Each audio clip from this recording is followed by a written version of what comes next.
Master ने check करो, master जी क्या चेक करो थे, मास्टर क्या चेक के बेरो चालेगा, मास्टर ओ ठीक है, जैसे क्या आधार पर निर्णय करो कि ये टीचर अच्छा है, क्या आधार पर करो, बोली डिग्री है वो, बोली डिग्री यारो है, या फिर बहुत बड़ी नौकरी लागे IAS RS, तो क्या आधार पर निर्णय करो जी मास्टर। अध्यापक वही है जो आपकी विषय में रुचि पैदा करता है।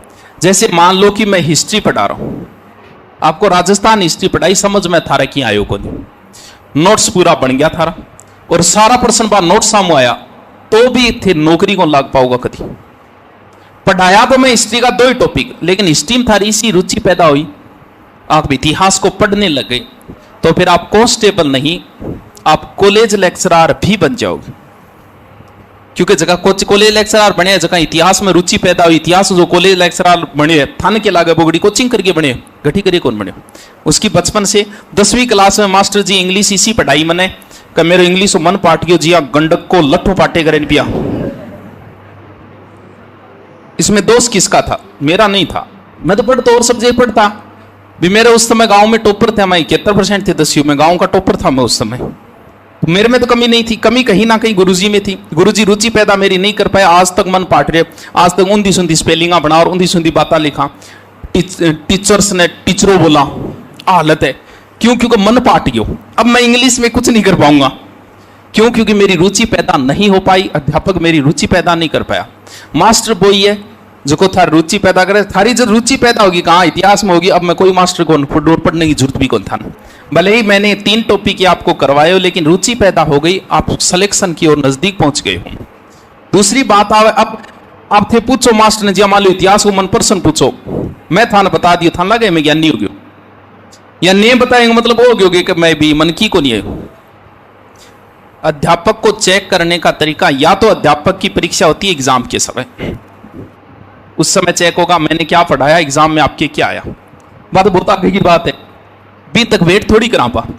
उससे पहले जहां आप पढ़ रहे हो, मान लो कि यहां पढ़ रहे हो और आपको ज्योग्राफी करवाई, ज्योग्राफी गुरुजी के करवाई हो, नदियां पढ़ा दी आपको, आपने भी बहुत बढ़िया तरीके से नदियों को पढ़ लिया, तैयार है, जितने नोट्स आपको दिए पढ़ लिया। अब चेक करना है कि भाई बंदा है कैसा। तब आपको करना क्या है, आप आज तक की आय में क्वेश्चनों की एक बुक लेके आओ जिसमें टॉपिक वाइज हो। बहुत सारी बुक आती है, बहुत सारी गाइडें आती है, कौन सी लेके आ जाओ, टॉपिक वाइज हो। जैसे नदियों के आज तक के एग्जाम में आए हुए क्वेश्चन, अब वो क्वेश्चन निकालो आप। उन क्वेश्चनों में अगर 90% क्वेश्चन आपके मिल रहे हैं आपके नोट्सों में, तो वो बेस्ट अध्यापक है, आपको कहीं भागने की जरूरत नहीं है। अध्यापक को चेक ऐसे ही किया जाता है, प्रश्न पूछिए ना, तो अध्यापक ताबावे थे थारा जच्चे वो पूछ लियो मैंने, अरे मैं थारा कदी ताबा को नहीं गुलेट मार दूं, गुलेट मारनी बहुत जोर गया माने, या थारी बेइज्जती करिए थाना रोक दिए, या गुआ ये आपके लेवल से बाहर है। मैं इसको बताने लग गया तो मुझे 1 घंटा लग जाएंगे, या करके मैं गड़ाई कटा जाऊंगा। मास्टर मैं करवाए थान चौहान में थान करवा दिया नहीं। अब आज तक क्या है, मैं चौहानों के क्वेश्चन निकालना, अगर 90% क्वेश्चन मेरे नोट्सों में से है तो समझ लेना आप सही जगह हो और सही तरीके से पढ़ रहे हो, आपको कहीं भागने की जरूरत नहीं है।